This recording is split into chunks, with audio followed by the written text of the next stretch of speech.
Mano a Mano. Iniciamos nuestro mano a mano de hoy. Queremos debatir un poquito más sobre los principales ejes de la reforma educacional, que sabemos que es un tremendo proyecto. Ayer lo decía el ministro Zaguirre, podría comprenderse incluso más de un centenar de medidas que se deben tomar en forma paralela en el transcurso del cambio fundamental a la educación.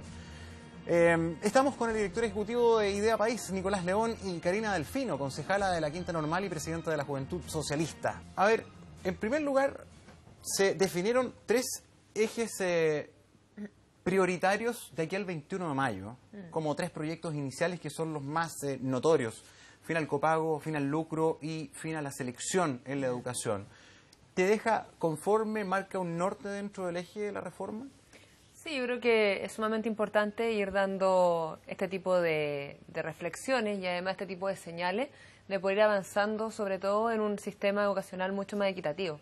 Yo creo que es una gran reforma, solamente con estos puntos. Evidentemente, es como cuando se discutía el tema de la LOCE o la LGE, no pasa solamente por una ley o por dos leyes, sino que es un complejo el tema del sistema educacional chileno, pero sin embargo es un tremendo avance si le ponemos fin al lucro, fin al copago y fin a la selección. Actualmente creo que es un sistema completamente injusto. Progresivamente, a través de varios años, el sistema municipal se ha visto en una desmedida respecto a su matrícula, ha bajado consistentemente su nivel de matrícula y se ha concentrado y se ha generado un sistema educacional completamente segregado y segregador, que finalmente, por tu capacidad de pago, son tus oportunidades o posibilidades futuras. Yo creo que sumamente ir avanzando en una reflexión en torno al sistema de educación superior, pero sobre todo en básica y media. Yo creo que es ahí donde se están generando las grandes inequidades que nuestro país requiere. Tenemos una deuda fundamental y gigante hace ya bastantes años y creo que el país no da más, no puede esperar.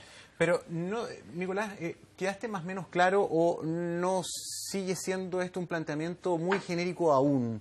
¿Con qué sensación te quedaste? No, lo que pasa es que a mí el tema del copago en general, bueno, hay algunas cosas que desde Idea País nosotros hemos estudiado bastante el tema. De hecho, el año pasado sacamos una propuesta que tenía más de 70 páginas, pero que aparte de eso tenía 12 propuestas concretas. Y específicamente con el tema del copago, yo inicialmente cuestiono el hecho del tema de la segregación, que se usa como bandera de lucha, digamos, porque hay estudios, y no, en verdad no soy yo el que lo dice, sino que hay un estudio de dos profesores de la Universidad Católica, Fernando Gallegos y Hernando, que dice que específicamente que el tema de la segregación se da por la segregación territorial, no necesariamente por el tema del copago. Entonces, eliminar eso quizás también pasa o eliminar la posibilidad de que los padres puedan contribuir a su... Bueno, escuchábamos recién a Hernán, si no me equivoco, Hernán Herrera, ¿cierto? Hernán Herrera. Y eliminar un poco la posibilidad que ellos tienen de aportar una mejor educación para su hijo, me parece que es una medida que no necesariamente va en el camino correcto, digamos.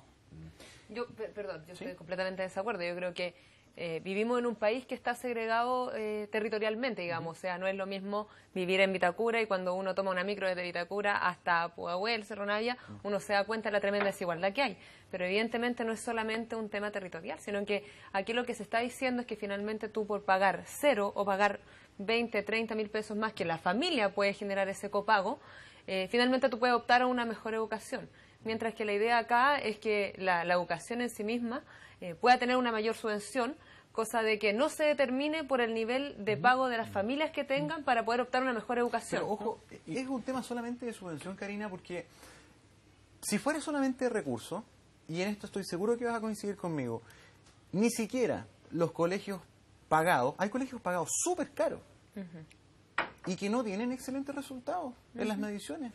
O sea, hoy día las lucas no son garantes de... Lo que pasa es que no es solamente un tema de plata, tal como lo decían ustedes, sino que también hay otras cosas. O sea, hay un capital cultural que viene desde las familias que también incide, porque al final los resultados educativos no son solamente resultados que se generan en la escuela, sino que también en el contexto familiar que cada uno tiene. Pero cuando tú llegas a un curso de que al final tú no puedes compartir con un distinto, porque al final son todos iguales, con tu mismo capital cultural, con tu mismo sistema que tú llevas hace ya varios años, con tu misma formación, de acuerdo. Entonces no tienes algo distinto. Fue una de las principales quejas del movimiento estudiantil, en el cual tú fuiste dirigente también, pero...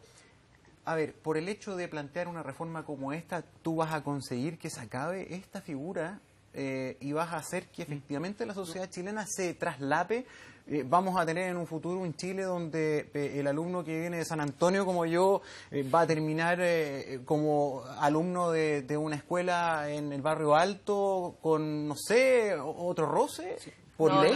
Y justamente perdón, que quiero quiero complementar justamente lo que decía Gonzalo, porque de hecho el estudio que yo citaba antes resuelve exactamente eso, que la segregación viene por el tema territorial, no necesariamente por el tema socioeconómico, digamos. Y de hecho, si tú, y eso es lo que propone el estudio, tú tiras aleatoriamente los alumnos que estaban dentro de una misma comuna, la segregación dentro de las escuelas no disminuiría. Entonces no es necesariamente un tema de lucas, sino que tiene que ver con una segregación territorial. Y para eso hay medidas mucho mejores que quitar el copago para poder solucionar ese problema, en el cual yo estoy de acuerdo contigo, Gonzalo, y también supongo que con Karina, que es un problema. O sea, yo creo que esa desigualdad es un problema, pero eso no implica que haya que eliminar el copago, porque eso no va a solucionar el problema. Sí, o sea, evidentemente tiene otros entramados que hay que determinar respecto al tema del sistema educacional, pero tal como citan acá varios, o un estudio en particular, también hay varios estudios que demuestran que el copago está generando una segregación inmensa. Entonces, yo creo que acá tenemos que, de una vez por todas, dar un paso importante y una señal importante en términos de reforma educacional.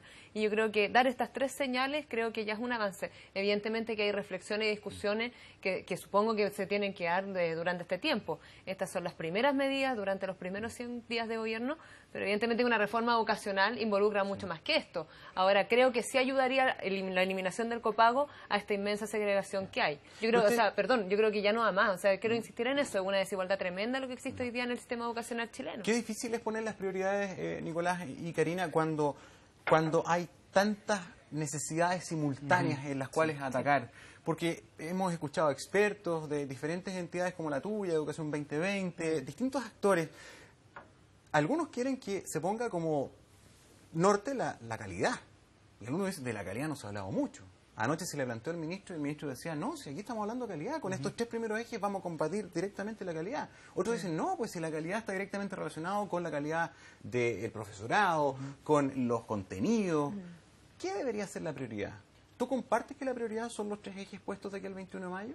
No, yo creo que no. Yo creo que eso no es la prioridad. Y de hecho, específicamente en el copago, yo creo que habría que avanzar, por ejemplo, en aumentar la subvención escolar preferencial. Creo que ahí hay una medida que viene amarrada también a porcentajes de personas vulnerables que tienen que estar en los colegios. Eso, por ejemplo, a mí me parecería que va más de la mano en tratar de disminuir esa desigualdad, que es finalmente el gran problema que nosotros tenemos. Después, o sea, hay muchos temas que no se han abordado. Hay acuerdo nacional que el tema de la educación inicial es un punto que tiene una inversión de uno y genera mucho más que cualquier otra. Por lo tanto, ahí también hay muchas medidas que hay que tomar. Digamos, esto es un tema bastante más amplio. Después, ¿cuánto hemos discutido sobre el tema de la educación técnica? ¿Cuánto hemos discutido sobre el tema de la educación regional? O sea, hay una inmensidad de temas y no hemos quedado en el lucro, no hemos quedado en la gratuidad, haciendo que la verdad es que yo igual de todas formas creo que hay muchos problemas y no soy en ningún caso la defensa irrestricta de lo que hay, y creo que de hecho hay muchas cosas que hay que hacer. O sea, ejemplos como el de la Universidad del Mar para mí me parecen catastróficos, digamos, por lo tanto sí encuentro que el movimiento estudiantil tiene un mérito muy importante, pero eso no implica que no hayan, o sea, que hay muchos temas que no se han discutido. Ahora, evidentemente, Eizaguirre no es Mandrake, y como muchos ministros vienen con la mejor voluntad de tratar de resolver problemas que para todos los chilenos son importantes, la educación y su calidad. Pero hay elementos que te tranquilizan más que otros. Por ejemplo, anoche el ministro hablaba de no vamos a seguir tolerando que haya universidades que entreguen títulos de baquelita. Baquelita, material que ya pocos conocen, pero un plástico bastante poco resistente, por no decir chanta. Ese tipo de medidas, yo creo que no creo que haya alguien que se oponga, ¿o sí? O sea, yo creo que igual hay gente que piensa que esto se debe regular solo y que las fuerzas del mercado, incluso en la educación, tienen que operar. Pero obviamente que, en mi caso, yo creo que en el caso de la mayoría de los chilenos creemos todo lo contrario, porque finalmente se afecta, y todos sabemos a quién afecta, porque los estudiantes de la Universidad del Mar u otras universidades no son definitivamente los que tienen mayor cantidad de dinero, sino que son muchos de ellos gente vulnerable que viene de familias de esfuerzo, además endeudadas. Es que ahí viene la preocupación, creo porque que dentro de un anuncio que evidentemente está hablando de vamos a ser mucho más exigentes en la calidad de los títulos, de las carreras, de las universidades, también viene el cómo lo vamos a hacer. Y ahí viene la preocupación. A ver, ¿va a venir el cierre de las carreras? 2020 planteaba, a ver, pero cuando empecemos a acreditar todo esto, carreras, universidades, ¿con cuántas nos vamos a quedar? ¿Cuántas van a pasar? A mí, Por eso, eso, a mí eso me parece, perdona, Sí, Karina, está bien. me parece muy positivo. O sea, yo creo que la calidad tiene que estar por sobre todas las batallas, digamos. O sea, dar paso hacia la superintendencia o lo que se está poniendo, porque eso también está dentro del programa de Michelle Bachelet, o dar paso hacia una agencia de calidad, son cosas que se celebran, yo creo, desde, como dices tú, desde izquierda y derecha, digamos. Y a mí me parece que son súper positivos y si eso implica cerrar universidades malas, eso es lo que hay que hacer, digamos. Pero yo creo que hay que partir por eso y eso quizás creo que para mí es el punto principal de batalla, digamos. ¿Y cómo garantizar el no trauma de lo que se pasó con la Universidad del Mar, que fue súper Porque difícil? yo creo que, claro, son procesos que uno tiene que enfrentar. Esto yo creo que no se enfrenta derechamente de la noche a la mañana, pero sí creo que es importante ir dando señales en la dirección correcta. Yo creo que es importante darle una señal al país, finalmente tener una voluntad política de poder hacer los grandes cambios que este país requiere. Yo creo que el sistema educacional en su conjunto no puede seguir operando como está porque genera inequidad y genera desigualdades que finalmente se replican en la vida futura de todas las personas. Y eso creo que hay que cambiarlo. Y eso pasa por las universidades, incluso pasa por la educación inicial. Pero la desigualdad si tienes o no tienes para pagar, porque ojo que la educación privada va a seguir existiendo. ¿Sí? Va a seguir existiendo la desigualdad. Pero lo que pasa es que hay que elevar los estándares de calidad también de los colegios públicos, porque ahora en términos de calidad no se comparan los colegios públicos con un colegio privado y en eso es el copago o la capacidad de pago que tengan los padres, porque al final lo que tú haces es que las personas que tienen más plata optan por un mejor colegio y por ende hay mayor capital cultural en ese colegio, te relacionas con tus padres, por ende te va mejor. Está casi determinado, diría yo, que el colegio que tú ingresas ya sabes más o menos cuánto puntaje la PSU va a sacar. Puede ser. O sea, Y también tenemos un problema de idiosincrasia, ¿no? O sea, También somos somos todos pitucos y como que todo el mundo quiere, en lo posible, no salir de un colegio con números, en circunstancias que antes el colegio con números era el colegio respetado. Era un colegio con... Yo salí de 2 colegios con 9. Bueno, bien. Y yo, un subvencionado, y si hubiera estado con números no tengo ningún problema, pero también hay mucho de eso. A veces la familia se gasta lo que no tiene por tener a los cabros chicos en un colegio que no usa el jumper y el pantalón gris, sino que tenga un mejor pelo en buen chileno. No, de todas maneras, o sea, yo creo que hay que elevar el nivel de la educación pública de todas maneras. O sea, tenemos que ser en vez de ser el mínimo común, tiene que ser el máximo. ¿Y cómo se eleva? Porque para algunos, por ejemplo, me está escribiendo algunas personas por Twitter que agradezco bien en los comentarios. Algunos, y se repite, es hincarle el diente al profesorado. Es subirle la capacidad de recursos al profesor. Porque hoy día dicen, el profe de un liceo público tiene que trabajar en más de un establecimiento, y eso viene de años, para poder hacer un sueldo decente, digno. Y así, ¿cómo va a tener calidad el pobre? Es francamente imposible. Sí, no, o sea, de todas maneras, o sea, ahí hay una piedra de tope con el tema de los profesores, pero eso tiene que ir acompañado de nuevo de una ley de carrera docente que te permita supervigilar la calidad que se está impartiendo, y eso no significa pasar la planadora o la retroexcavadora, como está hoy día de moda, con los profesores, sino que todo lo contrario, o sea, apoyarlos a ellos en que tengan una labor un poquito, qué sé yo, complementada con ciertas universidades, que se les pueda dar cierto apoyo, desde el mismo Estado se les dé apoyo para que puedan tener un mejor desarrollo, pero eso también pasa por aumentar las remuneraciones, o sea, yo eso lo creo así, yo creo que es parte del apoyo que se les tiene que dar. Sí, yo también creo que el tema del profesorado es un aspecto sumamente importante. No se compara las condiciones laborales que hay en el sistema público que en el sistema o los que se rigen por el Código del Trabajo.